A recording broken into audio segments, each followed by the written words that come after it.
This is a story about a world obsessed with stuff. It's a story about a system in crisis. We're trashing the planet, we're trashing each other, and we're not even having fun. The good thing is that when we start to understand the system, we start to see lots of places to step in and turn these problems into solutions.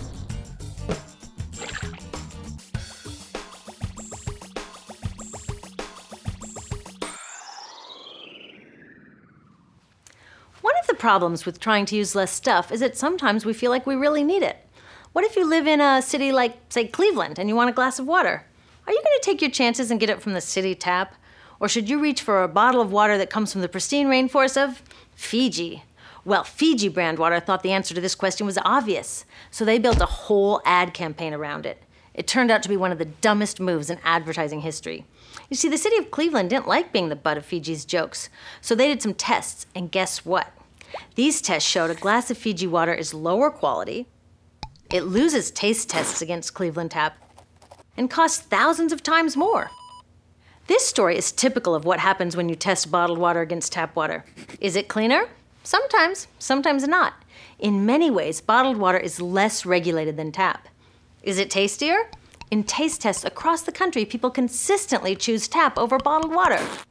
These bottled water companies say they're just meeting consumer demand. But who would demand a less sustainable, less tasty, way more expensive product, especially when you can get for almost free in your kitchen? Bottled water costs about 2,000 times more than tap water. Can you imagine paying 2,000 times the price of anything else? How about a $10,000 sandwich?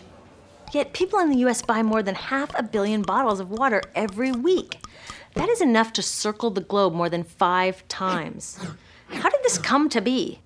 Well, it all goes back to how our materials economy works, and one of its key drivers, which is known as manufactured demand. If companies want to keep growing, they have to keep selling more and more stuff.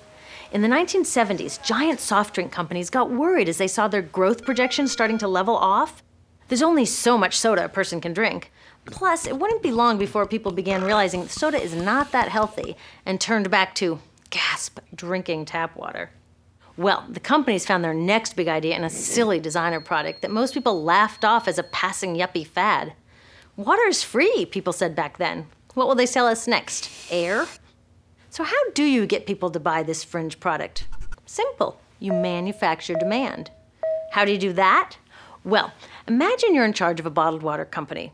Since people aren't lining up to trade their hard-earned money for your unnecessary product, you make them feel scared and insecure if they don't have it. And that's exactly what the bottled water industry did. One of their first marketing tactics was to scare people about tap water with ads like Fiji's Cleveland campaign. When we're done, one top water executive said, tap water will be relegated to showers and washing dishes. Next, you hide the reality of your product behind images of pure fantasy. Have you ever noticed how bottled water tries to seduce us with pictures of mountain streams and pristine nature? But guess where 1/3 of all bottled water in the US actually comes from? The tap. Pepsi's Aquafina and Coke's Dasani are 2 of the many brands that are really filtered tap water. But the pristine nature lie goes much deeper. In a recent full-page ad, Nestle said, bottled water is the most environmentally responsible consumer product in the world. What? They are trashing the environment all along the product's life cycle. Exactly how is that environmentally responsible? The problems start here with extraction and production, where oil is used to make water bottles. Each year, making the plastic water bottles used in the US takes enough oil and energy to fuel 1 million cars. All that energy spent to make the bottle, even more to ship it around the planet, and then we drink it in about 2 minutes? That brings us to the big problem at the other end of the life cycle, disposal. What happens to all these bottles when we're done? 80% end up in landfills, where they will sit for thousands of years, or in incinerators, where they are burned, releasing toxic pollution. The rest gets collected for recycling. I was curious about where the plastic bottles that I put in the recycling bins go. I found out that shiploads were being sent to India, so I went there. I will never forget riding over a hill outside Madras, where I came face to face with a mountain of plastic bottles from California. Now, real recycling would turn these bottles back into bottles. But that wasn't what was happening here. Instead, these bottles were slated to be downcycled, which means turning them into lower quality products that would just be chucked later. The parts that couldn't be downcycled were thrown away there, shipped all the way to India just to be dumped in someone else's backyard. If bottled water companies want to use mountains on their labels, it would be more accurate to show one of these mountains of plastic waste. Scaring us, seducing us, and misleading us. These strategies are all core parts of manufacturing demand. Once they've manufactured all this demand, creating a new multi-billion-dollar market, they defend it by beating out the competition. But in this case, the competition is our basic human right to clean, safe drinking water.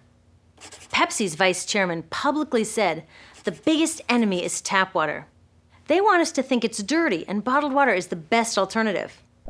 In many places, public water is polluted, thanks to polluting industries like the plastic bottle industry. And these bottled water guys are all too happy to offer their expensive solutions, which keep us hooked on their products. It is time we took back the tap. That starts with making a personal commitment to not buy or drink bottled water unless the water in your community is truly unhealthy. Yes, it takes a bit of foresight to grab a reusable bottle on the way out, but I think we can handle it. Then take the next step. Join a campaign that's working for real solutions, like demanding investment in clean tap water for all. In the US, tap water is underfunded by $24 billion, partly because people believe drinking water only comes from a bottle. Around the world, 1 billion people don't have access to clean water right now. Yet cities all over are spending millions of dollars to deal with all the plastic bottles we throw out. What if that money was spent improving our water systems, or better yet, preventing pollution to begin with? There are many more things we can do to solve this problem. Lobby your city officials to bring back drinking fountains. Work to ban the purchase of bottled water by your school, your organization, or entire city. This is a huge opportunity for millions of people to wake up and protect our wallets, our health, and the planet. The good news is it's already started. Bottled water sales have begun to drop while business is booming for safe, refillable water bottles. Yay! Restaurants are proudly serving tap, and people are choosing to pocket the hundreds or thousands of dollars they would otherwise be wasting on bottled water. Carrying bottled water is on its way to being as cool as smoking while pregnant. We know better now. The bottled water industry is getting worried because the jig is up. We are not buying into their manufactured demand anymore. We will choose our own demands, thank you very much, and we're demanding clean, safe water for all.